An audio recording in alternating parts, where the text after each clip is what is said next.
சகலவிதமான சௌபாக்கியங்களையும் தரும் ஏகாதசி விரதம்.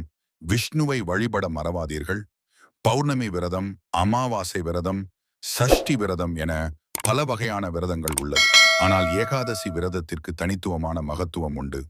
இந்த திதியில் விரதம் இருந்தால் தீவினைகள் எல்லாம் அழிந்துவிடும் என்பது நம்பிக்கை. ஒவ்வொரு மாதமும் பௌர்ணமி மற்றும் அமாவாசையை அடுத்து வரும் 11ஆம் நாள் ஏகாதசி திதி வருகிறது.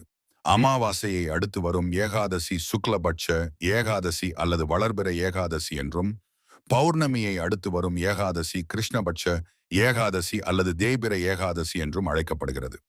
ஏகாதசி அன்று விரத முறையை பின்பற்றி வழிபாடு செய்வதால் உடல் மற்றும் உள்ளம் தூய்மை அடைகிறது. திருப்பார்கடலை கடைந்து அமுதம் எடுக்க தேவர்களும் அசுரர்களும் அயராது பாடுபட்டனர். அப்போது ஏகாதசி திருநாளில் அமிர்தம் வெளிப்பட்டது. அந்த அமிர்தம் மறுநாள் துவாதசி என்று தேவர்களுக்கு பகிர்ந்தளிக்கப்பட்டது. எனவேதான் ஏகாதசி என்று விரதம் அனுஷ்டிக்கப்படுகிறது.